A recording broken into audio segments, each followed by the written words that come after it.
Salut, c'est Guillaume. Je vous propose de découvrir un extrait du prochain épisode d'Aventure épique. Aventure épique, c'est le podcast qui vous fait vivre dans chaque épisode une aventure en plein air à couper le souffle. Je vous donne rendez-vous un jeudi sur 2 pour découvrir un nouvel épisode et vivre une aventure qui va vous tenir en haleine, vous émouvoir et vous inspirer. Mais avant ça, place à un extrait de notre prochain épisode. Bonne écoute. J'avais envie de traverser ce monde et je suis confronté encore une fois à des frontières politiques, à des guerres. Et en fait, je ne passe pas la frontière, non pas parce que la frontière est fermée, j'aurais très bien pu rentrer.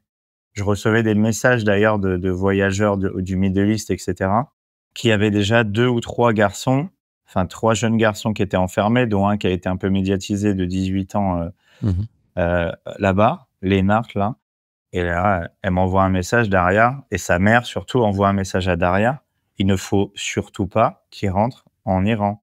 La veille, toutes les fenêtres de la maison de la mère de Daria ont explosé sous un obus. Et dans ma tête, je dis, waouh, c'est pas ce qu'ils racontent dans les médias. Et en fait, c'était vraiment la merde. Donc j'ai dit, t'arrêtes de faire l'idiot, tu respectes ce qu'on te dit et tu vas vers le nord, tu vas vers la Géorgie, Russie, et puis basta, quoi. Quand j'ai su que je pouvais avoir un visa, enfin, j'étais pas encore sûr, et passer la Russie en 3 jours, j'ai dit c'est OK, quoi.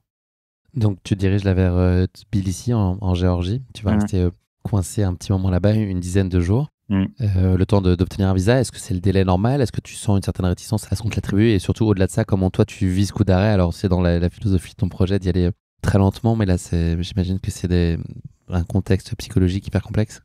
Ouais, délai absolument normal. Mais moi, dans mon idéalisme absolu, je dis, mais vous rigolez ou quoi? Attends, moi, je vais pas attendre pendant 10 jours, hein. Vous savez qui je suis, moi?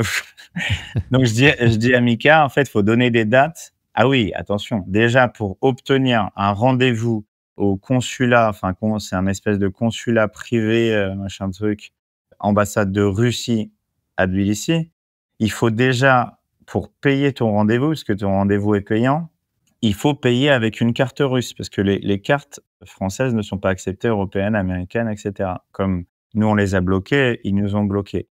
Et je ne peux pas payer. Donc, je dois téléphoner à mon meilleur ami. Par chance, la nounou de sa fille, à mon meilleur ami, à Steve, compte bancaire en Russie. Elle est géorgienne. Ouais. Donc, en fait, sa fille paye avec sa carte bancaire et tout. Donc, j'arrive à faire le truc. Et je fais le rendez-vous là-bas et la dame me dit instantanément, mais par contre, vous avez mis une date, je pense que c'est erroné, vous avez mis une date de départ de Tbilissi demain. Vous n'avez pas compris, monsieur? Je dis, c'est-à-dire? Ah ben non, il y a un délai. Vous faites votre passeport, là, il disparaît pendant 10 jours et dans 10 jours, il revient, dans le meilleur des cas. Répétez-moi, j'ai pas bien compris, parce qu'en fait, je roule entre 200 et 350 kilomètres par jour, là. Depuis 50 jours. Est-ce que vous pouvez me le redire là? Moi, géorgien. Tu sais, j'étais tous les jours vraiment dans une économie de 10 minutes, tu vois? J'ai pris des moments avec des enfants, tu vois? On s'est amusés, on a rigolé.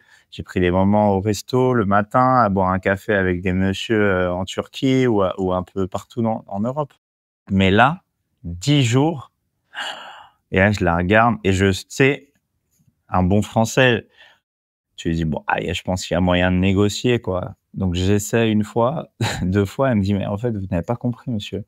Vous êtes en train de négocier avec l'ambassade de Russie. Il n'y a pas de négociation. Vous êtes français, vous avez déjà de la chance de pouvoir aller là-bas. OK, ouais, je suis désolé, Je le madame. prenais pas comme ça. Franchement, il y a pas de problème. Elle me dit, dans le meilleur des cas, franchement, ça arrive à telle date. Elle me dit, le seul truc, c'est que maintenant, vous devez acheter des billets de train. Donc, je devais acheter déjà un billet de taxi, un ticket de bus. J'avais 4 tickets à prendre. Et après, je devais prendre un train. Et après, je devais prendre un ticket de bus qui me sortait du pays. Donc, qui arrivait au Kazakhstan, qui était bien avancé au Kazakhstan, vers Atirao, dans le désert. Et donc, j'ai acheté tous ces billets pour rien, sauf pour passer cette frontière. Et puis voilà, j'ai passé 10 jours à Tbilissi, j'ai fait le marché des armes blanches, le marché des je sais pas quoi, des obus, le marché de tout. Le salon de la Kalachnikov. J'ai bouffé dans non, il y avait pas encore de Kalash. J'ai bouffé comme une vache pendant 7 jours et puis après j'ai commencé à me calmer sur la fin parce que j'ai dit: «En fait, tout le poids que tu as perdu, tu es en train de le reprendre». Mais ouais, c'est une belle découverte quand même, Tbilissi. 10 jours, c'est trop, mais 3 jours, c'est bien. 3 jours, c'est pas mal. Donc, tu pars ensuite. Là, tu as un peu la pression parce que ton visa, tu l'as dit tout à l'heure, il t'oblige à pas excéder 72 heures. Ça, c'est préoccupant ou tu dis que ça va rentrer ou ça te contraint quand même à aller vite et surtout, il ne faut pas qu'il y ait le moindre imprévu, sinon ça peut compromettre tout ça et devenir beaucoup plus compliqué. Ouais. Ah bah la douane, les mecs se foutaient de moi. Hein. Ils rigolaient. Hein. Et ils me regardaient, ils me faisaient des clins d'œil comme ça. 72 heures, 750. Et en fait, il y avait plus. En plus, je pense qu'il y avait 770 bornes. Bref, c'est rien, mais c'est 1 heure de vélo, quoi. Et il me faisait des clins d'œil, genre, tu y arriveras pas, vraiment. Enfin, on n'a jamais vu un gars réussir en moins de, je sais pas, 7, 8 jours, mais allez, 5 jours si t'es un peu bien, quoi. Et je dis, mais vous êtes des fous, les gars. Moi, je ne vais pas dormir. Et en fait, au bout de 7 heures de vélo, déjà, j'avais déjà sommeil. J'ai fait toute la première nuit. J'ai passé la frontière, il était genre minuit. Et j'ai fait un premier sommeil à 6 ou 7 du mat, bien avancé. Et là, ouais, là, t'es dans des territoires qui étaient quand même des lieux de guerre pendant longtemps. Hein. Là, le Daghestan, enfin, c'est chaud, quoi. C'est une république pas autonome parce que maintenant, il est devenu pote avec Poutine. Enfin, Poutine plutôt a mis un mec qui était certainement au KGB avec lui, mais on est sur c'est quand même costaud, hein. Franchement, tu as des militaires tous les 80 bornes qui te demandent ton visa, ton passeport. C'est un peu sérieux, quoi. Et surtout, c'est la première fois qu'on me demande de me couvrir le corps. On me demande de me couvrir les jambes, mais en fait, c'est des gens en voiture qui s'arrêtaient. Monsieur, juste, est-ce que vous pourriez mettre un pantalon voilà, pourtant, je vis à moitié du temps au Maroc, tu vois, mais c'est la première fois de ma vie, même en Arabie Saoudite, on m'a pas dit de mettre un pantalon.